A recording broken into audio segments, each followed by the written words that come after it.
يا صباح الورد والفل والياسمين، عاملين ايه؟ يا رب كلكم تكونوا بخير.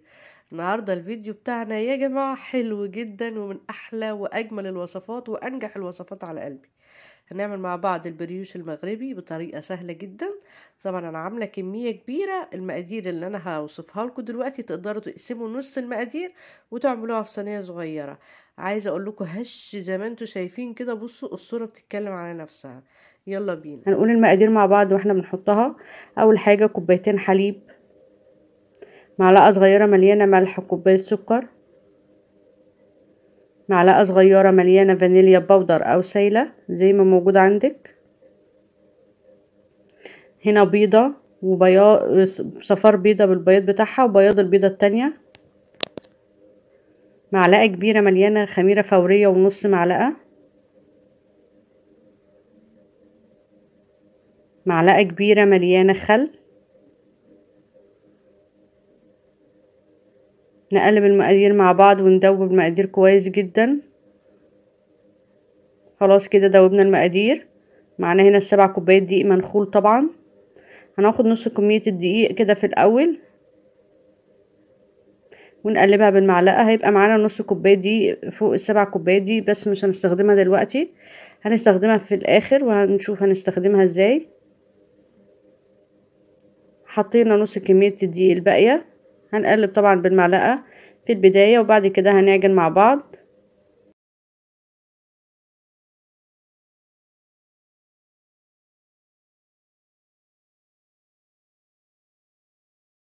العجينة نفسها بتبقى ملزقة، ما بتبقاش ناشفة، وبتبقى طرية جدا جدا. انا هنا خلاص يعني دخلت كل الدقيق في العجين كده والدقيق مش ظاهر عندي خالص. هجيب المعلقة ونص زبدة بدرجة حرارة المطبخ طبعا، وهعجن كويس جدا عشان اخلط الزبدة بالعجينة كلها.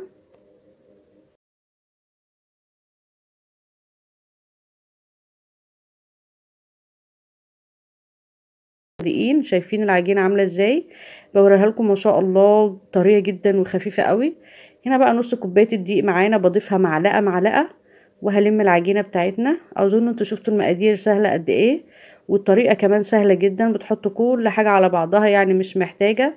وتقدري طبعا تعملي الموضوع ده في العجان لو عندك، بيبقى سهل كمان. وهنا ضفت كمان معلقة دقيق زي ما انتوا شايفين كده، ابتدت تتلم كده من البوله كده. خلاص هضيف بقى بقيه الدقيق وخلاص كده العجينه خلصت معانا زي ما انتوا شايفين كده، ما شاء الله حلوه جدا جدا. شايفين طريه قوي قوي فوق ما تتخيلوا. هنا بقى هنحط شويه زيت وهبتدي اخلص العجينه من البوله واحطها على الرخامه. هنقسم بقى العجينه بتاعتنا نصين زي ما انتوا شايفين كده. هحط جزء هنا في البوله، هحط الجزء اللي معانا، الجزء التاني هنستخدم فيه كاكاو.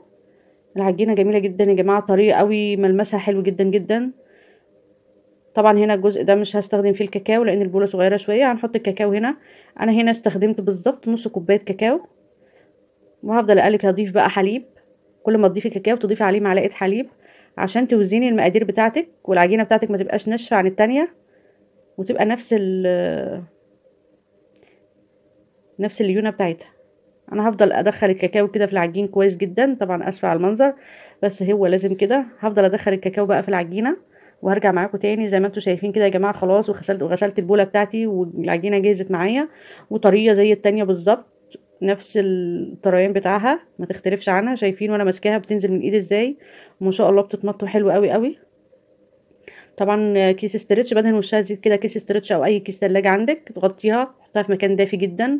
بقى الجمال عايزه اقول لكم يعني قد ايه ببقى مبسوطه جدا جدا، والعجينه طالعه خمرانه كده وما شاء الله ما شاء الله ناجحه وحلوه قوي، طريه جدا جدا يعني. نبتدي بقى نسمي بالله كده ونتوكل على الله ونشوف هنعمل ايه. هندهن نقطتين زيت بس، ندهن الرخامه بتاعتنا بتلزق وكده، فعشان بس نتفادى العجين يلزق في البتاع في الرخامه. هنا بخرج الهواء بتاع العجينه بتاعتي، طبعا دي خطوه مهمه ان احنا نخرج الهواء من العجينه. عايزه اقول لكم اول ما الصينيه طلعت من الفرن يعني الولاد ما صبروش حتى لما تبرد، كلوها سخنه. طبعا ما ينفعش تتاكل سخنه يعني، ما حدش يعمل كده، يسيبها تبرد شويه تهدى. هنا بقى هبتدي اسوي العجينه بتاعتي واقسم. انا قسمت الاولانيه، لازم كل جزء يتقسم لي 8 قطع كده زي ما انتم شايفين متساويين، وقسمت الكاكاو كده قدامكم بالشكل ده. وتحاولي لو في جزء صغير تاخدي حته من جزء تاني كبير وتظبطيهم على بعض كده. هبتدي هنا اخد نقطه زيت. انا شغاله بالزيت يا جماعه، بس مجرد نقط بس، يعني مش بنستخدم كل اللي استخدمته معلقه زيت في الموضوع ده كله. هنا بقى بساوي كده. شايفين العجينه مش محتاجه معايا نشابه ولا اي حاجه، فردتها بايدي خالص خالص اهي، لان العجينه مرتاحه وطريه جدا ما شاء الله. طبعا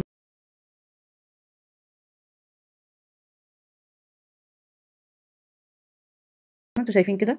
هنا بقى بعمل جزء كاكاو عشان اوريكم دي ودي، وبعد كده اكمل انا باقي. طبعا يفضل قطعه عجين، ما عندكيش اعملي بالسكينه. انا عملت كل الكميه بالسكينه زي ما قلت لكم عشان ما كنتش لاقيه القطعه اللي عندي. هنا زي ما انتم شايفين بالشكل ده. وهفرد كمان واحده. ابتديت بقى استخدم الدراجه عشان اسرع، عشان اسرع بقى كده وايه واخلص بسرعه في ثواني اهي. طبعا انا بقطع ما بوصلش لطرف العجين، بسيب بس حوالي نص سنتي والف بس. مفيش اسهل من كده زي ما انتم شايفين كده. بجد الولاد فرحانين بيها جدا جدا، يعني بكفايه شكلها. بحاول ابططها واسويها كده عليها، وهبتدي بقى اقطعها من الجنب بالسكينه. طبعا الديك بتاعنا المعتاد انتوا اتعودتوا عليه، والله بيبقى خير برضه، بتبقى حاجه حلوه. ما شاء الله. طبعا الطبق اللي انا بوريهولكوا ده شغل الولاد، اخدوا مني عجين طبعا وانا بعمل، واشتغلوا ورايا على الارض كده بالشكل ده. وهبتدي الفها كده. سهله جدا والله يا جماعه، وشكلها حلو قوي قوي قوي. وهجيب الطرف كده وانزله تحت. طبعا عندي خمر بطريقه فظيعه، وانا شلت الطبق بتاعي قبل ما احط الجزء، بس على مين يعني حطيتها برضو. وكده جهزت معايا بالشكل الرائع الجميل ده. طبعا تقدروا تعملوها في صينيه اكبر من كده عشان يبقى مرتاح معاكم وانتوا حاطينه. هبتدي بقى اخمرها تاني. احط كيس كده تلاجة افرده عليها، وهرجع معاكم تاني ان شاء الله نشوفها هتبقى عامله ازاي ونشوف هنعمل ايه. هنا خلاص شايفين ما شاء الله خمرت بقت عامله ازاي. على فكره كمان انا كنت مستعجله عليها. هجيب هنا بقى زبادي بفرشه كده وادهن. الزبادي دي بقى يعني معلقه الزبادي دي سحريه بجد، هتخليها تختمر اكتر واكتر، يعني ضعف الخمران بتاعها. بجد هتخليها حلوه جدا جدا. وهغطيها واسيبها تتخمر برضو. على فكره يا جماعه انا بسيبها تتخمر مفيش تلت ساعه ربع ساعه، لان دي ما شاء الله بقت عامله ازاي. وده طبعا شغل يويو، وده شغل ملك. ملك عامله زي مقطعه زي الصغيره، ونفس اللي انا عاملاه بالظبط بس على صغير ومغطيه معايا. بتبقى حاجه حلوه ان الولاد واقفين وراك يتعلموا منك. شايفين الصينيه اتملت قد ايه، وفاكرين احنا كنا حاطينها قد ايه صغيره. بسم الله ما شاء الله يعني. هنا بقى صفار البيضه حطيت عليه نقطتين فانيليا عشان بس ريحه الزفاره وكده. وبفك البيضه كده صفار البيضه، وهدهن وش البريوش بتاعي عشان يديني لمعه كده وحمار حلو. طبعا هنا انا كده مشغله الفرن بتاعي يسخن على درجه حراره 200، وهدهن البريوش بتاعي كله بالبيض كده، وهدخله الفرن على الشبكه اللي في النص على درجه حراره 200. ما تفتحيش عليه قبل نص ساعه، هيكون جاهز معاكي من تحت ومن فوق من غير ما تشغلي الشوايه. وزي ما انتم شايفين كده، شايفين المنظر عامل ازاي. بجد تحفه تحفه يعني. مش عايزه اقول لكم يعني بجد بجد مش محتاجه كلام يعني. وصفه مقاديرها سهله وبسيطه ومش مكلفه خالص، وحاجه تفرح كده بجد تحفه يعني.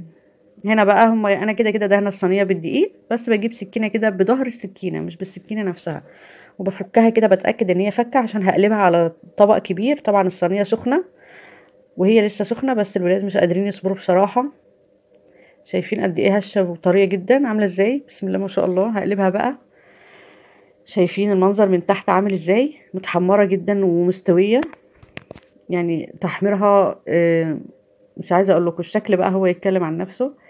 شايفين قلبتها كده على طبق خفيفه جدا يعني. عايزه اقول لكم انا ماسكاها مش حاسه ان انا شايله حاجه، خفيفه. شفتوا الجنوب كمان محمره ومستويه، كل حاجه حلوه فيها يعني، مظبوطه قوي. لو عجبكم الفيديو يا ريت ما تنسونيش من اللايك، ولو كنتوا ضيوف جداد على القناه يا ريت تنزلوا تحت الفيديو على طول هتلاقوا كلمه اشتراك باللون الاحمر، اضغطوا عليها عشان يوصلكم كل جديد مني ان شاء الله، وتفعلوا زر الجرس على الكل. يا رب اكون عند حسن ظنكم دايما واقدم لكم احلى الوصفات وباسهل الطرق. مع الف سلامه في رعايه الله.